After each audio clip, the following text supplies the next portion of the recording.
right now we're moving right along to our preliminary question and answer portion. Now, this is one of my favorite portions of competition.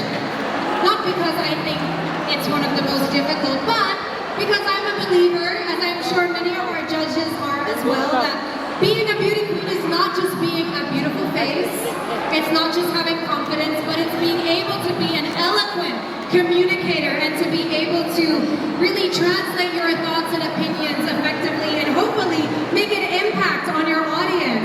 So tonight we're going to reveal a little bit who our candidates are, what they believe in, their personalities. So are you guys excited? I'm too. I'm excited as well. So let's welcome our first batch in our preliminary question and answer portion. Let's welcome back to the stage Miss Dimataling, Miss Campulig, Miss Aurora, Miss Lambangan, Miss Pagadian City, and Miss Dinas.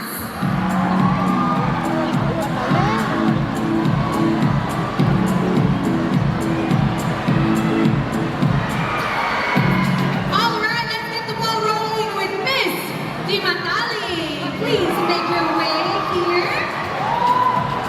Now to ask the audience to be respectful, let's hold our cheers until the end. Thank you very much. Good evening, Miss Dimataling. Good evening, Miss Cam. Would you like to pick a question and I'll read it out for you? Thank you.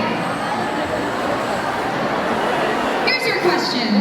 The province of Zamboanga Del Sur has been graced with several women in seats of power.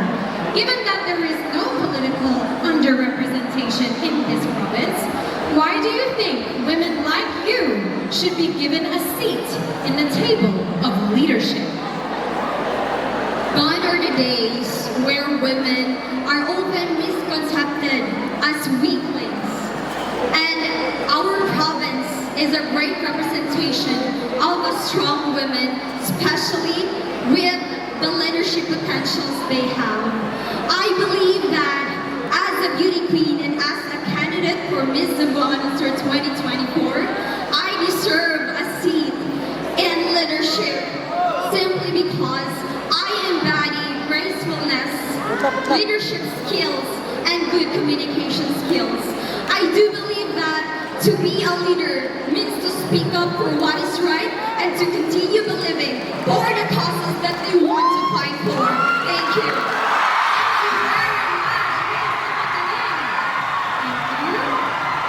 All right, let's welcome down Miss Tapulig. Good evening. Hello. Here's your microphone. Would you mind picking a question for me? Thank you very much. I love your nails. They're matching. Well, all right, here's your question. Excessive diet and abnormal food restrictions are very rampant in the scene of beauty pageantry. As someone who is a part of the very same industry, how would you advocate for the proper and safe way to achieve one's desired body? I believe that the role of women is the architect of today's destiny, and I believe that I will be advocating the women of diet for giving them awareness of how proper diet is in our community, and it's very important that we should think what we eat and what we intake in our body. Thank you. Thank you very much. So be mindful about what you're putting into your body. Thank you very much. Up next, let's welcome up to the front, Miss Aurora. Good evening. I love your smile. It's radiating confidence. Here's your microphone. Would you mind picking a question for me? Thank you very much.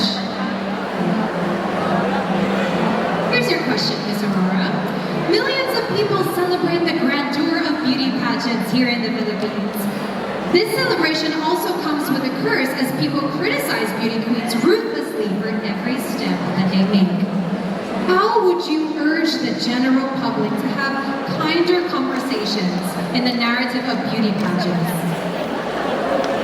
I firmly agree beauty queens are subject to criticisms. However, as a beauty queen, I should stay graceful. I should maintain my voice because I believe that I am an epitome of beauty beyond expectancy.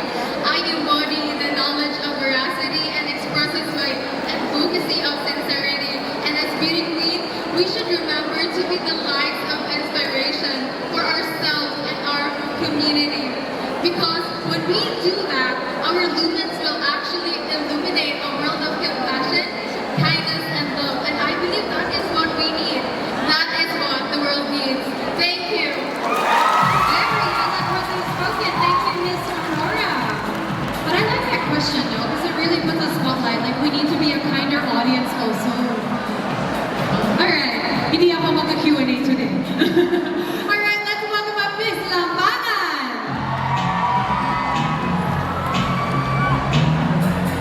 Good evening. Here's your microphone. Your microphone to the middle. And if you could pick a question for me, please. Thank you. All right. Former Miss Universe Shushmita Sen said that the essence of being a woman is to bear children. And yet in today's time, many women do not aspire to have a family. Do you agree that a woman's essence is not limited to her giving birth? While Miss Universe Shushmita's opinion is significant, I believe that a womanhood exceeds in just giving birth. Women are more than that. Women can show that they are resilient and they embody strength, and with that they can inspire the people around them, and that is womanhood. Thank you. Thank you very much, Miss Lambangan.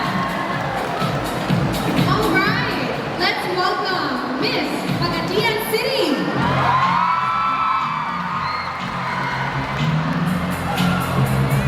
Good evening. How does it feel that tonight is your home floor? I feel very overwhelmed and happy, especially when I saw you today. Would you like to give me a question? Alright. Some people believe that feminism is fighting to prove that women are more capable than other genders. As a woman, how can you erase the mindset of people that feminism is about women equality and not women's supremacy?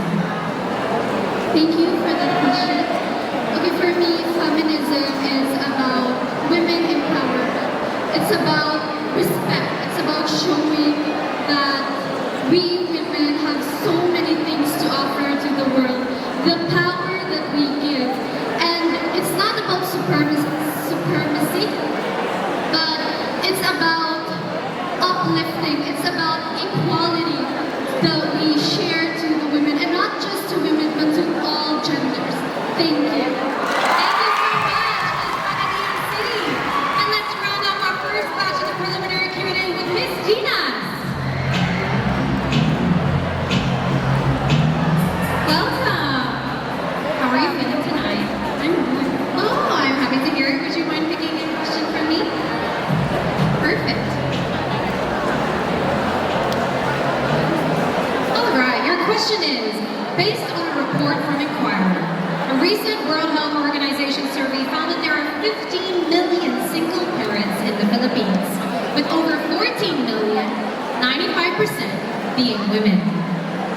Who do you think is to be blamed for this dilemma, and how do you wish to address it with your platform as a beauty queen? Yes. Based on a report from Inquirer, a recent World Health Organization survey found that there are 15 million single parents here in the Philippines, with over 14 million, 95% of which are women. Who do you think is to be blamed for this dilemma, and how do you wish to address it with your platform as a beauty queen? So, good evening everyone. I believe that our world has faces thousands or millions of challenges, but we come up with billions also of solutions. And that itself is because we, as the people, we have the courage, we have the empathy to face every challenges. And I do believe that there's no other people to be blamed stand for yourself. Thank you. Thank you very much. So ladies and gentlemen, that concludes our first batch of our preliminary question and answer. Our ladies are doing such an incredible job so far, and I think it's time to call up on our next 6 finalists. Starting with Miss Tumalina, Miss Tuminag, Miss Mitsalip, Miss San Pablo, Miss Gipas, and Miss Malave. I'm already here. All right, let's start off with Miss Tumalina. Please make your way down to me. Good evening. I'm sure listening to other girls backstage, are you feeling nervous? I would be lying if I said no. That's normal. Would you mind picking a question for me? Thank you. Here's your question. The National Sexual Violence Resource Center has noted that 91% of the victims of rape and sexual assault are female. With these given statistics at hand, how do you change the understanding of people that it is not the clothes that one wears, but it is the mind that commits the act? I think it is about time that we stop blaming the victims. Because people of all ages will wear all kinds of styles and they can be a victim of rape. This is a very sensitive topic and we visited people that are victims of rape and unfortunately it is the sad reality of today's world. It is about time that we shift the focus back to the actual problem, which is the actions of the perpetrators. And we should take action into holding them accountable. Your clothes is never the reason for you to be a victim. Thank you. Yes, that's a powerful answer, and I have to agree. Thank you so much. All right, let's call up on the stage Miss Tuminag. Welcome. Would you mind picking up a question for me?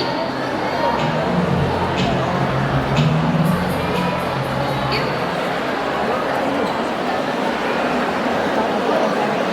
Plastic surgeries and other forms of aesthetic enhancements are still being discriminated against these days. Given how common this is in the field of pageantry, do you think that a beauty queen is immediately not true to herself if she decides to undergo such enhancements? I believe that beauty comes from any forms of life. It does not only tackle about the beauty or the physical asset that a woman possesses, but the beauty from within. And I believe that if we are satisfied into our physical asset, then we can have a better world for ourselves because we are confident enough to show ourselves. And with that being said, some people will criticize us because as beauty queen, we are one of the subject, right? And I believe that if we do not listen to what other people say about us, but it might hurt us, but we must all reminded that we can be someone influential as long as we believe in ourselves and we believe in the physical asset that we possess. Thank you.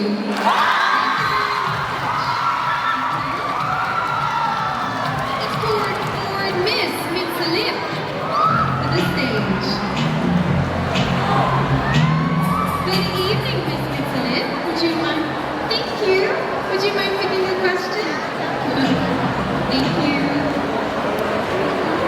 All right. Your question is, the olden days have always deemed women as homemakers more than home earners. In today's generation, women are still being limited to certain boxes of profession.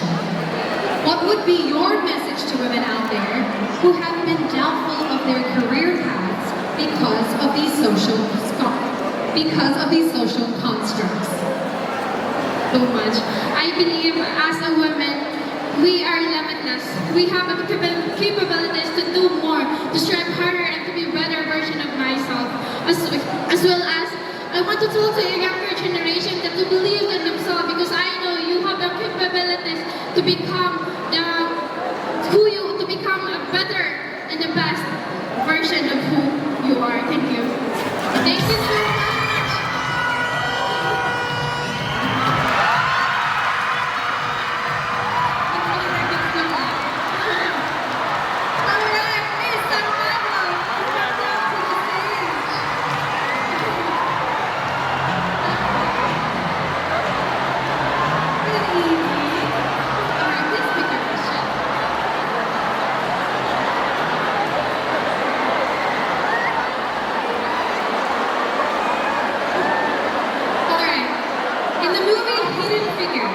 three Black American women took the lead in making the first man land on the moon.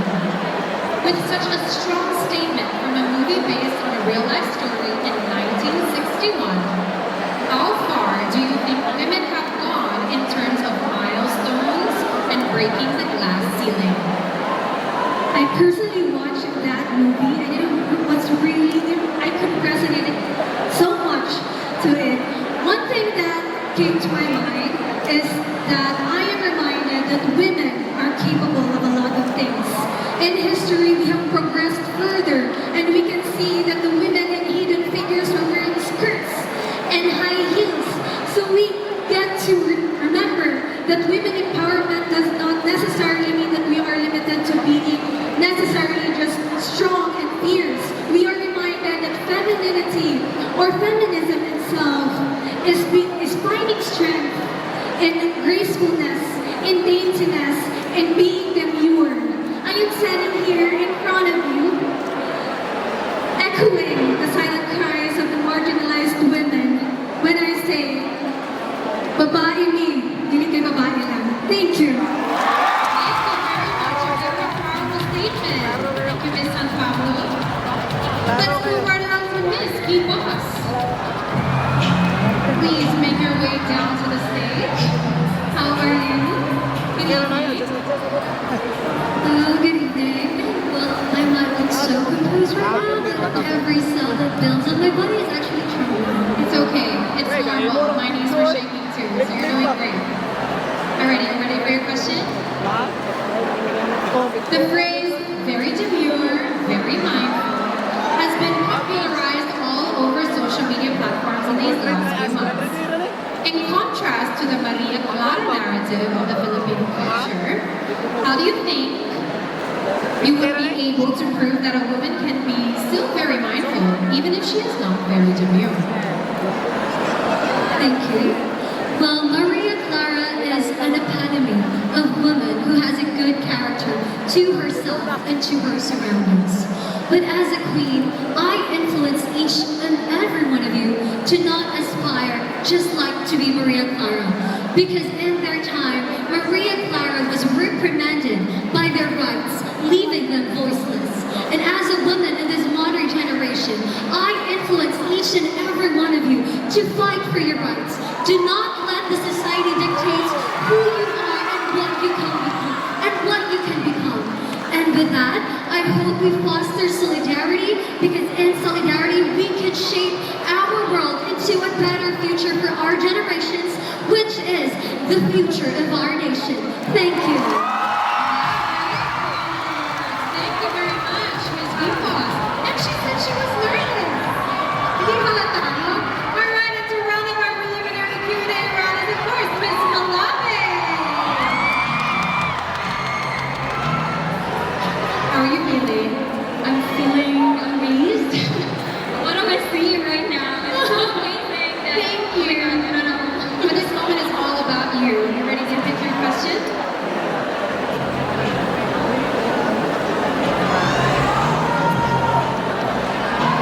Alright.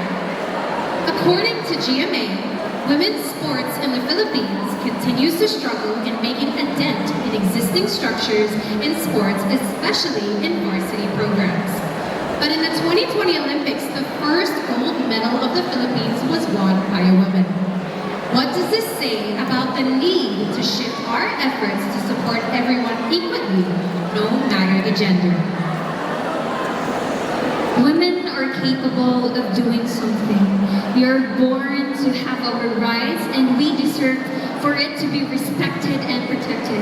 In terms of sports, as women are capable enough in understanding that we are able to do this in terms of understanding who we are as a person, and as a valuable player, it gives so much character within me, because sports taught me discipline, how to respect myself and how to respect others. And in terms of identifying who we are as a person and understanding that women can stand, women can be more, and women can stand in their shoes regardless of what gender they identify.